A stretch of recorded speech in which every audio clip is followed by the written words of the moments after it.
یہ واردات اس وقت کی ہے جب تحریک پاکستان فیصلہ کن دور میں داخل ہو گئی تھی۔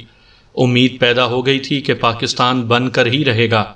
انگریز اس کوشش میں تھے کہ وہ ہندوستان کو آزادی نہ دیں، اور اگر آزادی دینی ہی پڑے تو پاکستان نہ بن سکے۔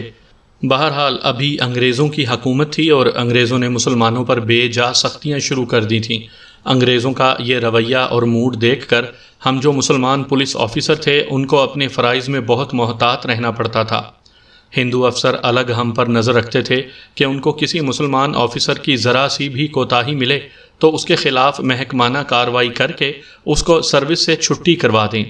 میں اس وقت ایک بڑے قصبے کے تھانے میں ایس ایچ او تھا۔ میں اس قصبے کا اور کسی مرد یا عورت کا صحیح نام نہیں بتاؤں گا، اس واسطے کہ یہ علاقہ پاکستان میں آ گیا تھا، بلکہ میں یہ ضرور کہوں گا کہ یہ علاقہ پاکستان کا دل ہے۔ یہ میں بتا دیتا ہوں کہ یہ علاقہ پوٹھوہار ہے۔ تحصیل اور ضلع نہیں بتاؤں گا۔ یہ بھی بتا دیتا ہوں کہ اس علاقے میں خاندانی دشمنیوں کی وجہ سے خون خرابے اور قتل بہت ہی عام ہوتے تھے۔ اب اس علاقے کا سارا کلچر بدل گیا ہے۔ یہ تبدیلی اس واسطے آئی ہے کہ اس علاقے کے لوگ اسلامی ملکوں میں اور زیادہ لوگ انگلینڈ نوکریاں اور کاروبار کرنے کے واسطے چلے گئے ہیں۔ اب وہ پہلے والی بات بالکل نہیں رہی۔ میں جس وقت کی واردات سنانے لگا ہوں اس وقت تھانے دار اس علاقے کے تھانوں میں تعینات ہونے سے گھبراتے تھے۔ ادھر سکھوں کے دوآبے کے علاقے کا کچھ ایسا ہی حال احوال تھا۔ وہاں بھی قتل و غارت اسی طرح ہوتی تھی۔ میں اب اس علاقے کے ایک قصبے کے تھانے کا انچارج سب انسپیکٹر تھا۔ ارد گرد کے دیہات کا 4-4 5-5 میل کا علاقہ بھی اسی تھانے کے علاقے میں شامل تھا۔ اس قصبے میں رہنے والے مسلمان تعلیم یافتہ بھی تھے اور آسودہ حال بھی تھے، لیکن ان میں بھی دیہاتی مسلمانوں والی باتیں پائی جاتی تھیں۔ میں یہ نہیں کہہ رہا کہ قصبے کے سارے مسلمان پڑھے لکھے اور آسودہ حال تھے۔ میرا مطلب یہ ہے کہ مسلمانوں کی کچھ تعداد پڑھی لکھی اور مہذب تھی۔ ایک صبح مجھے گھر میں آ کر ایک کانسٹیبل نے اطلاع دی کہ ایک عورت اور ایک آدمی قتل کی رپورٹ لے کر آئے ہیں۔ عورت کہتی ہے کہ اس کا خامند قتل ہو گیا ہے۔ میں بہت ہی تیزی سے تیار ہوا اور دوڑتا ہوا تھانے پہنچ گیا۔ عورت مقتول کی بیوی تھی اور آدمی مقتول کا بھائی تھا۔ عورت نے بتایا کہ اس کا خامند روزمرہ کی طرح صبح منہ اندھیرے کھیتوں کی طرف رفع حاجت کے لیے گیا تھا۔ صبح کی روشنی صاف ہوئی تو ایک شخص نے گھر آ کر اس عورت کو بتایا کہ اس کے خامند کی لاش باجرے کی فصل میں پڑی ہے اور لاش خون سے لال ہے۔ بات آگے کرنے سے پہلے میں یہ بتانا ضروری سمجھتا ہوں کہ آج کل تو قصبوں میں بھی مکان بنتے ہیں تو لوگ اٹیچ باتھ روم بناتے ہیں، یعنی کمرے کے ساتھ ہی غسل خانہ بناتے ہیں جس میں بیت الخلاء بھی ہوتا ہے۔ میں جس وقت کی واردات سنا رہا ہوں اس وقت دیہات اور قصبوں کے لوگ صبح سویرے کھیتوں میں قدرتی حاجات کے واسطے جایا کرتے تھے۔ عورتیں بھی جو پردہ نہیں کرتی تھیں صبح کھیتوں میں ہی جایا کرتی تھیں۔ مقتول بھی اسی غرض سے کھیتوں میں گیا تھا اور فصل کے اندر اس کو کسی نے قتل کر دیا۔ دوسری بات یہ سن لیں کہ اس علاقے میں خاندانی عداوت کے باعث قتل کی وارداتیں ہوتی تھیں، لیکن تھانے داروں کو تفتیش اور سراغ رسانی نہیں کرنی پڑتی تھی۔ یہ اس واسطے کہ لوگ اپنے دشمنوں کو للکار کر لڑتے اور قتل کرتے تھے، اور جن کو پھانسی کی سزا ملتی تھی وہ یا علی کے نعرے لگاتے پھانسی کے تختے تک جاتے تھے۔ کچھ وارداتیں قتل کی ایسی ہو جاتی تھیں جن کے قاتلوں میں سراغ مشکل سے ہی ملتا تھا۔ یہ واردات ایسی ہی وارداتوں میں سے تھی جس میں خاندانی عداوت کا سوال ہی نہیں تھا۔ اس کو ہم پولیس کی زبان میں اندھا قتل کہا کرتے تھے۔ میں نے مقتول کی بیوی اور اس کے بھائی سے وہ ساری باتیں پوچھیں جو قتل کی واردات کے سلسلے میں پوچھی جاتی ہیں۔ ہماری تفتیشی کہانیاں سننے والے لوگوں کو زبانی یاد ہو گیا ہوگا کہ قتل کی بابت پولیس کیا کیا پوچھتی ہے۔ اس واسطے میں یہ ساری باتیں یہاں نہیں بتا رہا۔ یہ نوٹ کر لیں کہ کوئی خاندانی عداوت نہیں تھی، خاندان میں جائیداد وغیرہ کا کوئی جھگڑا نہیں تھا، لہٰذا قتل کا باعث معلوم کرنا میرا کام تھا۔ مقتول کی عمر 50 سال کے لگ بھگ بتائی گئی۔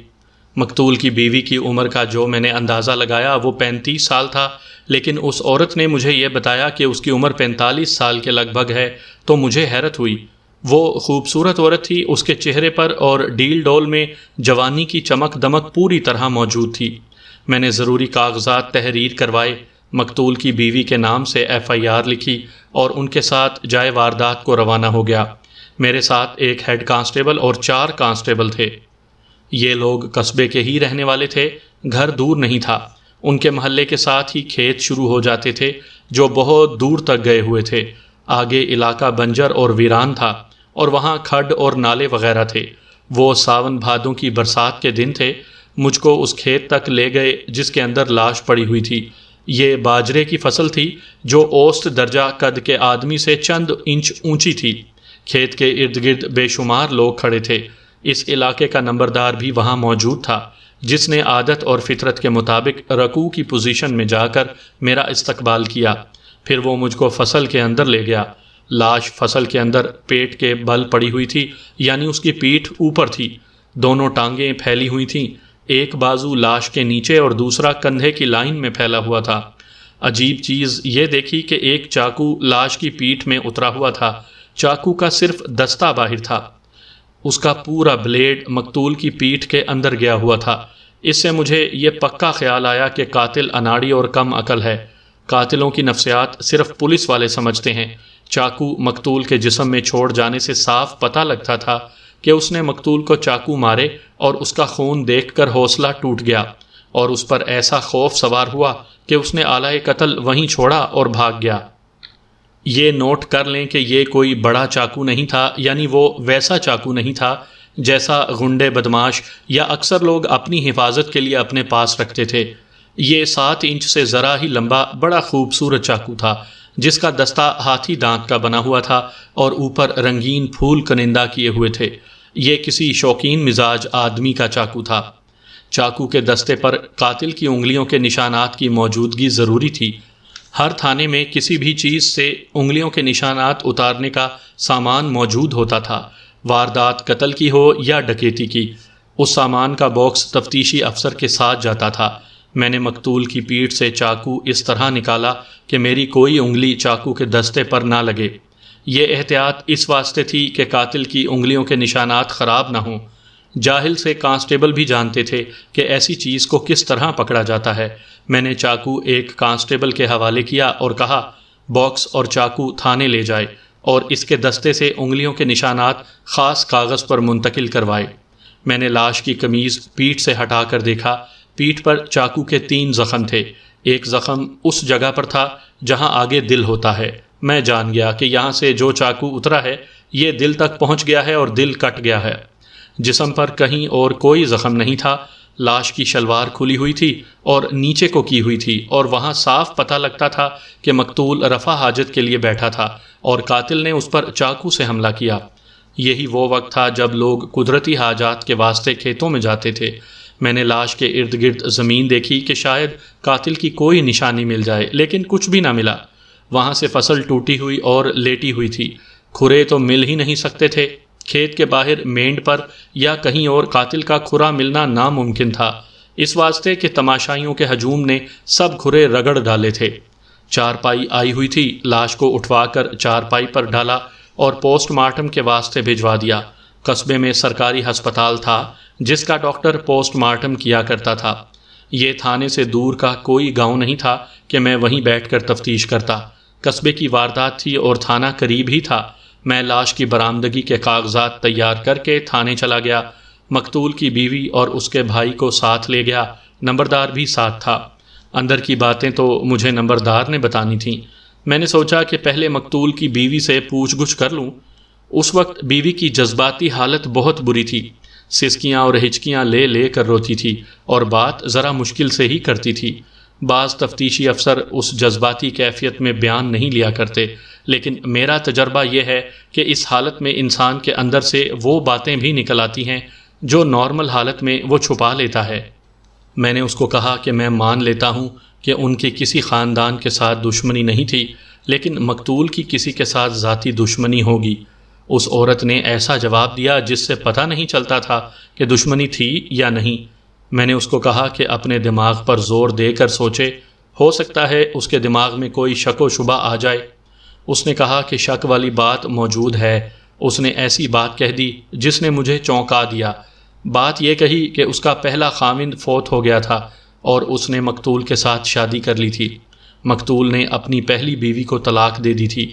طلاق سے مجھ کو شک ہونا چاہیے تھا کہ پہلی بیوی کے قریبی رشتہ داروں میں سے کسی نے اسی بات پر مقتول کو قتل کر دیا ہے، لیکن یہ شک اس واسطے رفع ہو گیا کہ طلاق اور دوسری شادی 4 سال پرانی باتیں ہو گئی تھیں۔ انتقامی قتل کرنے والا اتنا عرصہ انتظار نہیں کیا کرتے۔ میں نے اس عورت کو کہا کہ وہ دوسری شادی کی ساری بات سنائے۔ اس نے کہا کہ یہ بات تو وہ ضرور ہی سنانا چاہتی ہے، خواہ میں اس کو نہ ہی کہتا پھر بھی اس بات کو میرے سامنے رکھنے کو وہ ضروری سمجھتی تھی۔ اس نے اس طرح بیان دیا کہ اس کا خاوند فوت ہو گیا تو اس کے ساتھ شادی کرنے کے واسطے 2 امیدوار تھے۔ اس کو مقتول بہتر اور اچھا آدمی لگا، اس واسطے اس کے ساتھ شادی کر لی۔ دوسرا امیدوار بہت ناراض ہوا۔ اس دوسرے امیدوار پر اس عورت کو قتل کا شبہ تھا۔ میں نے اس عورت کو کہا کہ 4 سال گزر گئے ہیں، اب اس شخص پر شبہ غلط اور بیکار ہے۔ اگر اس نے کوئی شدید انتقامی کارروائی کرنی ہوتی تو شادی کے فوراً بعد ہی کر دیتا۔ اس نے ابھی تک میرا پیچھا نہیں چھوڑا، مقتول کی بیوی نے کہا۔ ابھی تک میرے پیچھے پڑا ہوا ہے کہ شادی تو نہیں ہو سکی تھی، اب میں اس کے ساتھ در پردہ ناجائز دوستی لگا لوں۔ میں ایک بات پہلے بتا چکا ہوں کہ اس عورت کی عمر 45 سال سے زیادہ تھی، لیکن میں بھی دھوکہ کھا گیا اور اس کو 34-35 سال کی جوان عورت سمجھ بیٹھا تھا۔ وہ چہرے سے تو خوبصورت تھی ہی، لیکن اس کے قد بت میں کوئی اور ہی حسن تھا کہ وہ چلتی تھی تو اصل عمر سے زیادہ پرکشش اور حسین لگتی تھی۔ کوئی بھی شخص اس کے ساتھ شادی کی خواہش کر سکتا تھا۔ اس عورت نے اس شخص کا جو نام لیا وہ میں یہاں نہیں بتاؤں گا، اس کو چودھری لکھوں گا۔ اس علاقے کے بڑے لوگ راجے کہلاتے ہیں، لیکن بعض لوگ چودھری کہلاتے ہیں۔ یہ شخص چودھری کہلاتا تھا۔ مقتول کی بیوی نے بتایا کہ مالدار زمیندار ہے اور نہری علاقے میں بھی اس کے 2 یا 3 مربے ہیں۔ وہ شہر کا متمول آدمی تھا۔ میں اس کو اتنا ہی جانتا تھا کہ کبھی کبھار تھانے میں مجھے سلام کرنے کے واسطے حاضری دیا کرتا تھا۔ 1 یا 2 مرتبہ میں نے ذرا فرصت دیکھی تو اس کو بٹھا لیا تھا۔ اس نے اپنی سطح کے 2-3 آدمیوں کے خلاف چغلیاں کر ڈالی تھیں۔ تھانے داروں کو خوش کرنے والے خوش آمدیوں کی ذہنیت اور عادات ایسی ہی ہوا کرتی ہیں۔ مقتول کی بیوی کا پہلا خاوند فوت ہوا تو اس شخص نے ایک نوکرانی ٹائپ عورت کی زبانی اس کو پیغام بھیجا کہ وہ اس کے ساتھ شادی کا خواہش مند ہے۔ اس کی بیوی زندہ تھی، لیکن شکل و صورت کی کچھ ایسی ویسی ہی تھی۔ مقتول کی بیوی نے اپنے بیان میں کہا کہ اس نے شادی سے انکار کر دیا اور بیوگی کے 4 یا 5ویں مہینے مقتول کے ساتھ شادی کر لی۔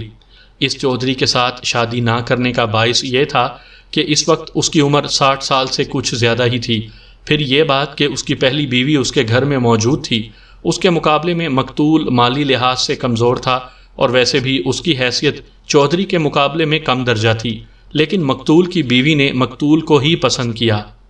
دوسری شادی کے 5-6 مہینے تک چودھری خاموش رہا، پھر اس نے 2-3 مرتبہ اس عورت کو راستے میں روک لیا اور اس طرح محبت کا اظہار کیا جس طرح جوان مرد اور عورت ایک دوسرے کے ساتھ کیا کرتے ہیں۔ عورت نے اس کو کہا کہ اس کی شادی ہوئے اتنا عرصہ گزر گیا ہے، اب تو کچھ بھی نہیں ہو سکتا۔ میں شادی کی بات نہیں کر رہا، چودھری نے کہا۔ اس شخص کی بیوی بنی رہو، میں تو صرف دوستی کا خواہش مند ہوں۔ میرا ایک الگ مکان ہے، کبھی کبھار تھوڑی سی دیر کے واسطے وہاں آ جایا کرو۔ مقتول کی بیوی نے ہر بار کہا کہ وہ اپنے خاوند کو ایسا دھوکہ کبھی نہیں دے گی۔ اس کے بعد یہ سلسلہ چل پڑا کہ عورت کی کبھی اتفاقیہ گلی میں یا کھیتوں میں چودھری کے ساتھ ملاقات ہو جاتی، یعنی اتفاقیہ آمنا سامنا ہو جاتا تو چودھری بہت بےتابی سے محبت کی باتیں شروع کر دیتا اور یہ لفظ تو ہر بار کہتا تھا کہ تمہارے بغیر ایک پل بھی چین نہیں آتا۔ عورت اس کو زبانی کلامی ٹال دیتی۔ اس نے مجھ کو بتایا کہ اس کو غصہ تو بہت آتا تھا، لیکن چودھری کی حیثیت اور اس کا رسوخ دیکھ کر اس سے ڈرتی تھی، اس واسطے غصہ دبا لیتی تھی۔ مقتول کی بیوی کو یہ بھی معلوم تھا کہ اس چودھری کے پاس 2-3 جرائم پیشہ غنڈے بدماش ہیں جن کو وہ کسی بھی طرح اور کسی کے بھی خلاف استعمال کر سکتا ہے۔ عورت ڈرتی تھی کہ چودھری اس کے خاوند کو تنگ اور پریشان کرے گا۔ ایک عورت تھی جو چھوٹی ذات کی تھی اور اس کا آنا جانا ہر گھر میں لگا رہتا تھا، اس کو ہر کسی کی خدمت گار عورت سمجھ لیں۔ چودھری کے پیغامات اس عورت کی زبانی مقتول کی بیوی کے پاس آتے تھے۔ مقتول کی بیوی نے مجھ کو بتایا کہ یہ عورت اس پر چودھری کا رعب اور رسوخ بھی گانٹتی تھی اور لالچ بھی دیتی تھی۔ لالچ یہ کہ چودھری اچھی خاصی رقم پیش کرتا تھا جس کو مقتول کی بیوی ٹھکرا دیتی تھی۔ میں نے مقتول کی بیوی سے پوچھا کہ اس نے اپنے خاوند کو بتایا تھا کہ چودھری اس پر بری نظر رکھتا ہے اور یہ حرکتیں اور باتیں کرتا ہے۔ اس نے وہی جواب دیا کہ وہ خاوند کو اس ڈر سے نہیں بتاتی تھی کہ چودھری اس کے ساتھ بہت برا سلوک کرے گا اور ان کی کوئی نہیں سنے گا۔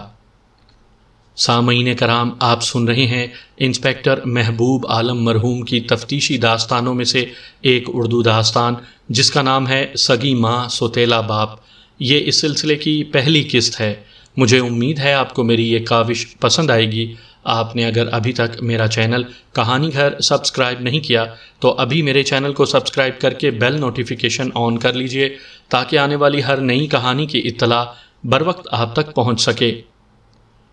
مقتول کی بیوی نے اس سے آگے اپنا بیان ان لفظوں میں دیا کہ 1.5-2 سال چودھری اس پر جال پھینکتا رہا اور اس کی بھیجی ہوئی عورت مقتول کی بیوی کو قائل کرنے کی کوششیں کرتی رہی، لیکن مقتول کی بیوی نے کوئی اثر قبول نہ کیا، نہ کسی لالچ میں آئی۔ پھر چودھری کو اللہ تعالیٰ نے یہ ایک جھٹکا دیا کہ اس کے جوان بیٹے کو ہیضہ ہو گیا اور 4-5 دن بیمار رہ کر مر گیا۔ بیٹے کی عمر 17-18 سال تھی۔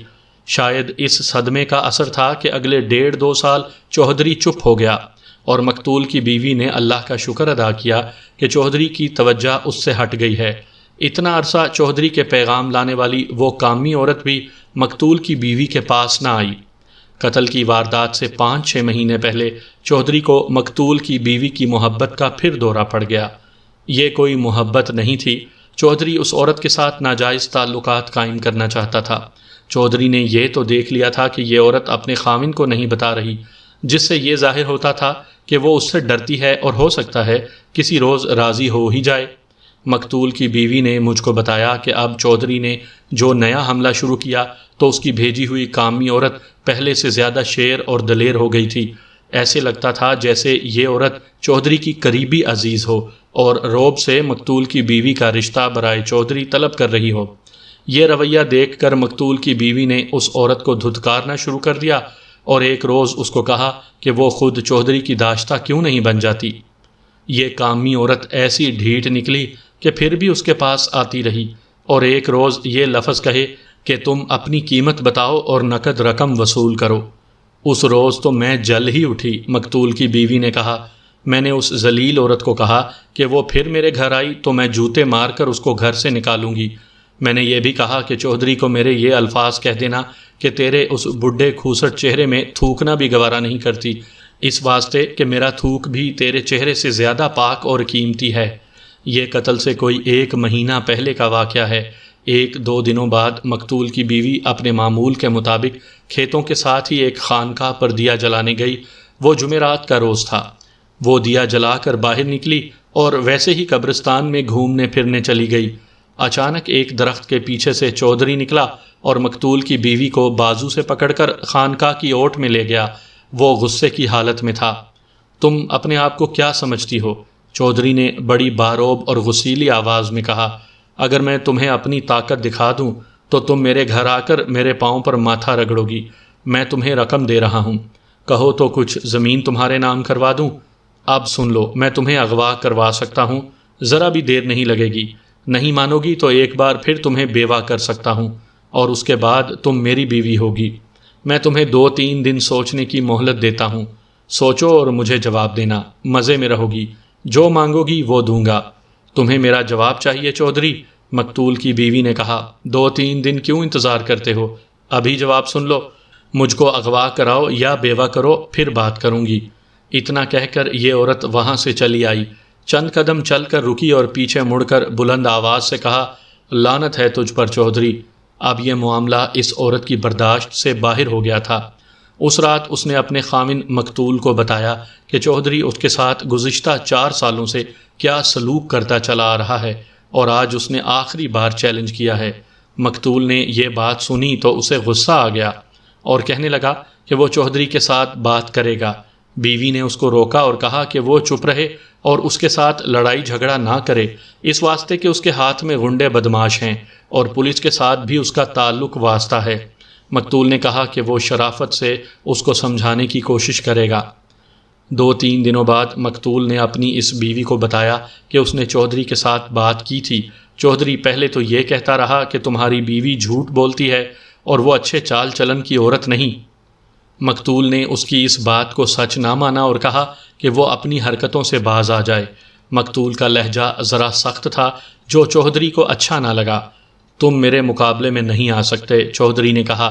اگر میں اپنی آئی پر آ گیا تو تم اس شہر میں نظر نہیں آؤ گے، اپنی بیوی کو بھی سنبھال کر رکھنا۔ چودھری صاحب، مقتول نے کہا، میں اس کوشش میں ہوں کہ یہ بات باہر نہ نکلے اور ہم دونوں کے درمیان کوئی دشمنی پیدا نہ ہو۔ آپ میری بیوی کا پیچھا چھوڑ دیں، بہتر یہ ہے کہ میری نظروں سے دور ہو جاؤ۔ چودھری نے کہا، آئندہ میرے سامنے نہ آنا۔ اس طرح ان دونوں کے درمیان خاصی جھک جھک اور تلخ کلامی ہوئی۔ بیوی بہت ڈری کہ چودھری اس کے خاوند کو نقصان پہنچائے گا۔ بیوی نے خاوند مقتول کو یہ بھی بتا دیا تھا کہ فلاں عورت چودھری کے پیغامات لاتی ہے اور اسے برا بھلا کہا پھر بھی باز نہیں آتی۔ 3-4 دنوں بعد اتفاق ایسا ہوا کہ یہ عورت اس وقت مقتول کے گھر آ گئی جب مقتول گھر میں موجود تھا۔ مقتول کی بیوی اس عورت کو الگ کمرے میں لے گئی اور اسے ڈانٹ ڈپٹ کرنے لگی۔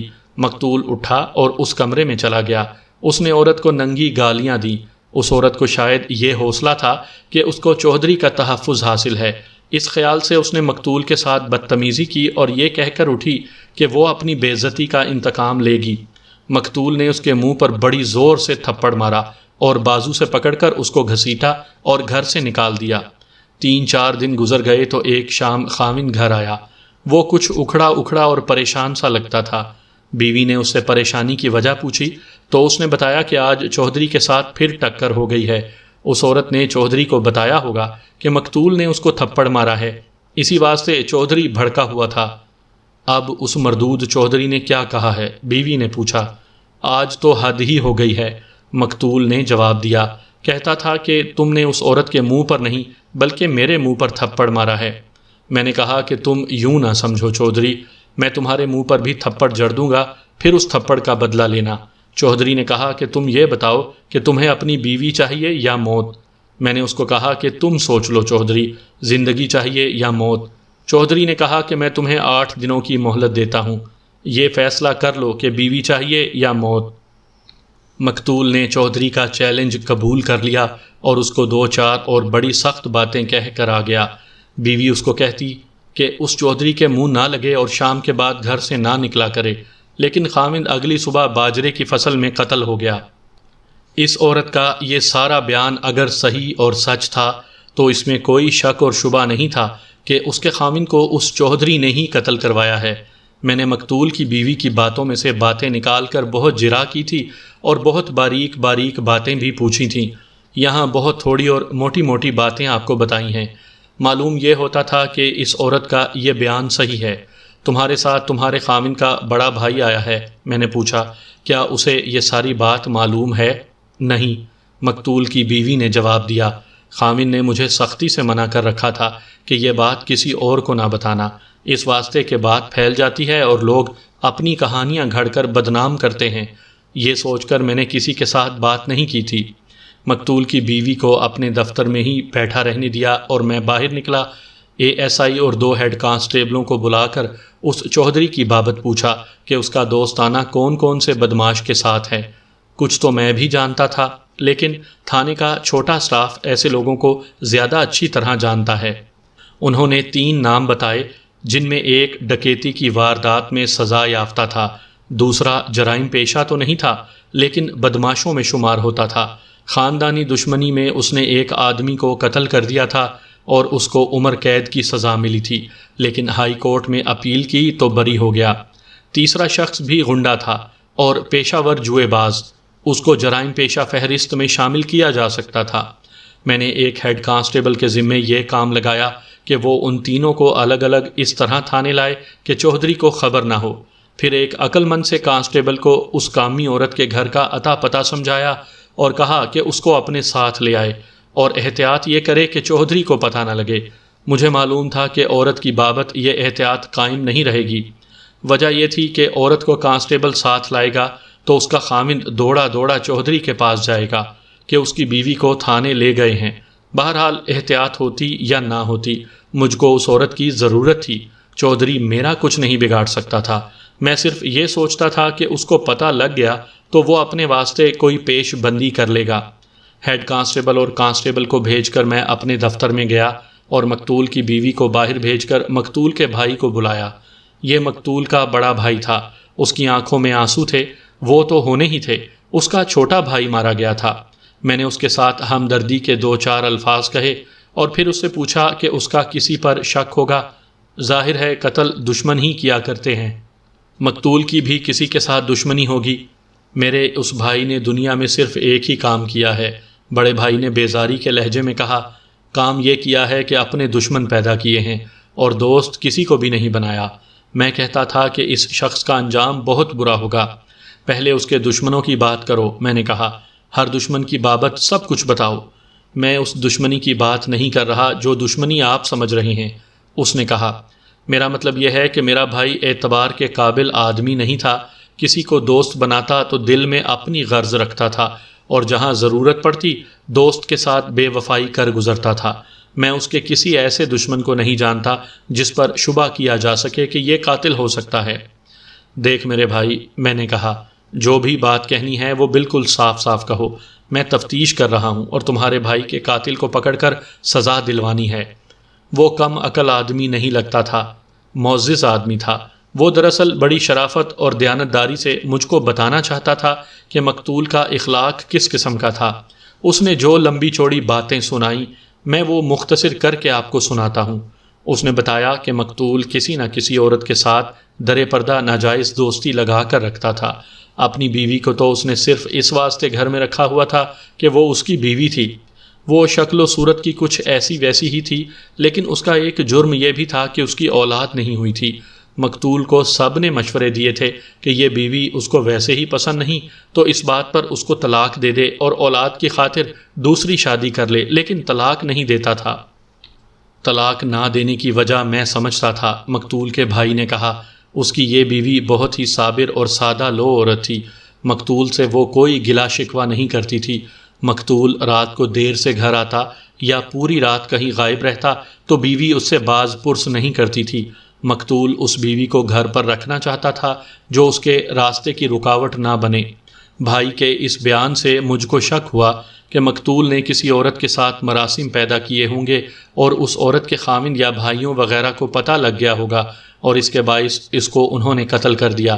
یہ شک بھی پیدا ہوا کہ مقتول نے کسی عورت پر دست درازی کی ہوگی اور عورت کی شکایت پر مقتول اس عورت کے گھر کے آدمیوں کے ہاتھوں مارا گیا۔ میں نے اپنے یہ دونوں شک مقتول کے بھائی کو بتائے۔ ایسی بات نہیں جناب، اس نے کہا، یہ مجھ کو یقین ہے کہ میرے بھائی میں یہ عادت نہیں تھی کہ ایسی عورت کے ساتھ بھی چھیڑ چھاڑ کرتا جس کے چال چلن کی بابت اس کو معلوم نہ ہوتا۔ یہ نہ سمجھیں کہ وہ عورتوں کا شکاری تھا۔ اس کی دوستی ایسی عورتوں کے ساتھ لگتی تھی جو میرے بھائی کی طرح آوارہ اور بد چلن ہوتی تھیں۔ آپ جانتے ہیں کہ ایسی عورتوں کے خاوند بھائی اور باپ اور خاندان کے دوسرے مرد بے غیرت ہوتے ہیں، غیرت کے نام پر کسی پر ہاتھ نہیں اٹھاتے اور بے غیرتی میں ہی خوش رہتے ہیں۔ میں نے اپنے شک کے مطابق جب اس پر جرح شروع کر دی اور وہ میرے ساتھ ٹھیک ٹھاک تعاون کرتا رہا، بلکہ اس نے ایک بار بھی یہ کہا کہ میں اس سے اسی طرح کریت کریت کر باتیں پوچھوں تاکہ قاتل کا سراغ لگانے میں مجھ کو آسانی ہو جائے۔ اس وقت میری ضرورت یہ تھی کہ یہ شخص کسی ایسی عورت کی نشاندہی کرے جس کے گھر کے آدمی غیرت پر مر مٹنے والے ہوں، لیکن اس شخص نے مجھے مایوس کر دیا۔